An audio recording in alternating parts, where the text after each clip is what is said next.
पर खातून को इज्तिमाई ज्यादती का निशाना बनाने के बड़े केस का बड़ा फैसला आ गया है। दोनों मुजरिमान को सजाए मौत सुना दी गई है। अदालत की जानिब से दोनों मुजरिमान को सजाए मौत सुना दी गई। आबिद मल्ही और शफकत बग्गा ने रिंग रोड मोटरवे पर खातून को उसके बच्चों के सामने ज्यादती का निशाना बनाया था। ज्यादती का शिकार खातून के मेडिकल टेस्ट में खातून से ज्यादती साबित हुई थी। वाक़े के मुजरिम शफकत उर्फ बग्गा को दीपालपुर से हिरासत में लिया गया था। पुलिस ने मुजरिम आबिद मल्ही को उसके करीबी अजीज के घर मांगा मंडी से गिरफ्तार किया था। मुजरिम शफकत बग्गा 14 सितंबर को गिरफ्तार हुआ, जबकि आबिद मल्ही 12 अक्टूबर को गिरफ्तार हुआ था। इंसदाद दहशतगर्दी अदालत के एडमिन जज अरशद हुसैन भुट्टा ने केस का फैसला सुनाया है। अदालत ने मुकदमे में 37 गवाहान के बयानात कलमबंद किए। गवाहान में मुतासरा खातून और मुकदमा के मुद्दई का बयान भी कलमबंद किया गया। गुज़श्ता साल 9 और 10 सितंबर की दरमियानी शब रिंग रोड पर यह दिलखराश वाक़या पेश आया था। ब्यूरो चीफ शादाब रियाज हमारे साथ मौजूद हैं, उनसे मजीद जानेंगे। जी शादाब रियाज, बताइएगा।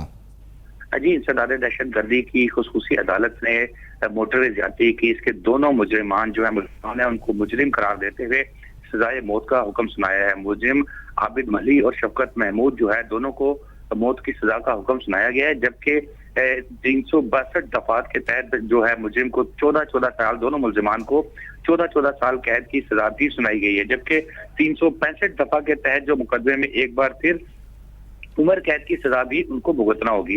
अदालत के जज जो हैं उन्होंने ये अरशद हुसैन भुट्टा उन्होंने अब से कुछ ही देर पहले जो ये फैसला सुनाया है, जिसमें मुल्जिमान को अदालत में पेश किया गया था, जिसके बाद अदालत ने उनको कटहरे में तलब किया और कटहरे में तलब करने के बाद अपना हुक्म सुनाया है, जिसके मुताबिक दोनों मुजरिमान को सजाए मौत का हुक्म सुनाया गया है। इसके अलावा उनको उम्र कैद भी भुगतना पड़ेगी और 50,000 रुपए जुर्माना भी दोनों मुजरिमान को जो है वो अदा करना पड़ेगा।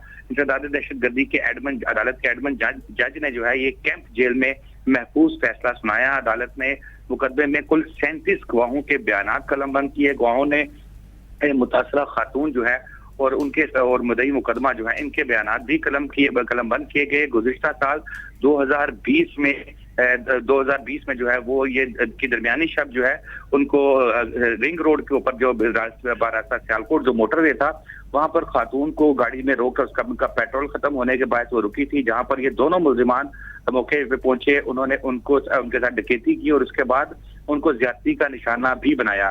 ज्यादती का शिकार खातून का मेडिकल टेस्ट खातून जो है उसमें उनसे ज्यादती होना भी साबित हो गया था। वाक़े के मुल्जिम शफकत और बग्गा को दीपालपुर से हिरासत में लिया गया था, जबकि आबिद मल्ही जिसने काफी ज्यादा पुलिस के साथ जो है चोर पुलिस का खेल खेला और काफी लंबे अरसे तक मफलूर होता रहा, गायब होता रहा, लेकिन अल्टीमेटली उसको पुलिस ने गिरफ्तार कर लिया, जिसके बाद ये ट्रायल शुरू हुआ और आज 18 तारीख को इसका जो ट्रायल मुकम्मल होने के बाद 37 गवाहों के बयानात कलमबंद करने के बाद फाजिल अदालत ने ये फैसला महफूज कर लिया था और अब से कुछ ही लम्हे पहले ये फैसला अदालत ने सुनाया है और उसमें मुल्जिमान को जो है दोनों मुल्जिमान को सजाए मौत का हुक्म सुनाया है, जबकि एक जुर्म में उनको उम्र कैद भी भुगतना पड़ेगी और इसके अलावा उनकी जायदाद जब्त करने का हुक्म भी दिया गया है और 14 साल जो है सजा उनको जो है वो भुगतना पड़ेगी। जी अच्छा शादाब, ये बताइएगा कि फ़ैसला तो यकीनन बहुत ही बेहतर फ़ैसला जो कि लोग एक्सपेक्ट भी कर रहे थे कि ऐसा ही फ़ैसला आना चाहिए था। मुझे ये बताइएगा कि इस फ़ैसले के अमल दरामद के लिए क्या कोई कानूनी क्या मामलात होते हैं और कितने दिन के अंदर अंदर ये अमल दरामद होना होता है, या फिर उससे अमल दरामद से पहले मुजरिमान को क्या क्या राइट्स हासिल हैं, वो किस किस फोरम पर अपील कर सकते हैं?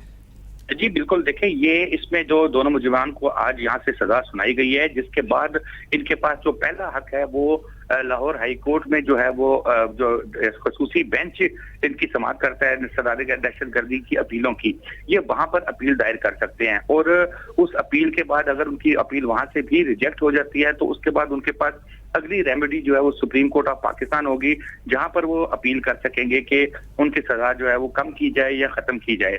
और उसके बाद आखिरी रेमेडी उनके पास सदर पाकिस्तान जो है उनको वो अपील कर सकते हैं कि उनको माफ कर दिया जाए, उनके लिए आम माफी का जो है वो ऐलान कर दिया जाए। और अगर वहां पर इससे भी जो है वो एक्सेप्ट नहीं किया जाती तो आखिरी जो है इनके ब्लैक वारंट ये मामला दोबारा इसी अदालत में आएगा जहां से उनको सजा सुनाई गई है, जहां से उनके ब्लैक वारंट जारी किए जाएंगे और उसमें बताया जाएगा कि इनको कब, कहां और किस वक्त जो है वो फांसी के फंदे पे लटकाना है। जी। अच्छा शादाब, आपसे मैं ज़िम्नन ये सवाल करना चाहूँगा कि जिस तरह ये बताया जाता है कि आबिद मल्ही जो है ये सफ़ाक मुजरिम, ये जो आदी मुजरिम था ऐसी वारदातें करने का, तो आप समझते हैं कि ऐसे वाक़यात में जो एपलेट फोरम है उस पर इनको कोई जैसे कि कोई मज़ीद इनको मिल सकती है, कोई अगर इनकी रिजेक्शन के हवाले से ये करते हैं कि अपील को रिजेक्ट, हमारे फैसले को कलअदम किया जाए? देखिए, ये तो डिपेंड करता है कि जो केस में प्रोसिक्यूशन कितनी स्ट्रांग थी, जो कि अभी ऐसा लग रहा है कि मजबूत प्रोसिक्यूशन थी। 37 गवाहों ने अपने बयानात कलमबंद किए थे, जिसके बाद फाजिल अदालत के जो जज थे, सदाए दहशतगर्दी की अदालत के जज, इन्होंने ये केस सुना और उसके बाद उन्होंने ये फैसला सुनाया है जिसमें उनको सजाए मौत का, दोनों मुजरिमान को सजाए मौत का हुक्म सुनाया गया है। और अगर इसी तरीके से प्रोसिक्यूशन जब ये अपील में जाते हैं वहां पर भी स्ट्रांग प्रोसिक्यूशन रही, तो यकीनन ये एक जो है ओपन एंड शट केस है, बज़ाहिर ऐसा लग रहा है। और उसमें मुझे कुछ ऐसा नजर नहीं आ रहा कि ऊपर जाकर इनको कोई किसी किस्म का कोई रिलीफ मिलेगा, क्योंकि मुल्जिमान ने पहले इकरार जुर्म भी कर लिया था। उसके बाद जब इनको फाजिल अदालत में पेश किया गया तो वो अपने बयान से मुकर गए थे, लेकिन इनके खिलाफ ठोस शहादतें जो है वो इंसदाद दहशतगर्दी की अदालत में पेश की गई, जिसके बाद आज फाजिल अदालत ने जो है दोनों मुल्जिमान को मौत की सजा का हुक्म सुनाया है। जबकि एक और दफा जो इनके खिलाफ मुकदमा दर्ज किया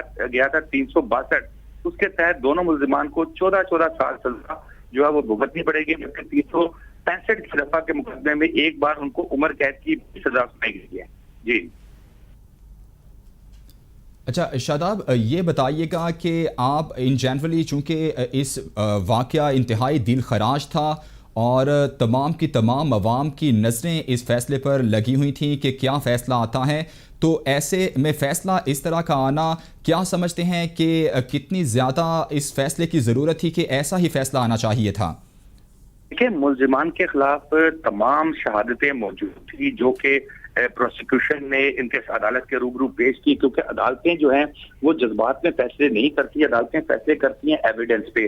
और आज जो इंसदाद दहशतगर्दी की अदालत ने उनको सजा सुनाई है, तो इसका मतलब यह है कि प्रोसिक्यूशन अपने केस के अंदर कामयाब हुई है और उन्होंने ठोस एविडेंस जो है वो उनको जो है वो अदालत के रूबरू पेश किया है, जिसके बाद उनको जो है वो ये सजा सुनाई गई है। और जैसे कि हम पहले बात कर रहे थे कि हाई कोर्ट में भी जाएंगे। अब एक इसके अंदर थोड़ा सा टेक्निकल इशू ये आता है कि जो कई केसेस ऐसे होते हैं जिनकी जो समाअत होती है अपील के लिए वो दायर तो कर देते हैं, लेकिन उसमें फिर हाई कोर्ट में काफी लंबा अरसा उसकी समाअत नहीं होती। लेकिन ये क्योंकि इंतहाई हाई प्रोफाइल केस था और उसके सबके सामने मीडिया की भी नजर थी, तो इसमें तवक्को है कि प्रोसिक्यूशन जो है वो इसको कोशिश करेगी कि तारीखें ना ले और स्पीडी ट्रायल करे। जब मुल्जिमान अगर अपील करते हैं अपनी सजा के खिलाफ, तो उनको वहां से भी जल्द अज जल्द वहां से खत्म करवाया जाए। और अगर इन केस 30 दिन के अंदर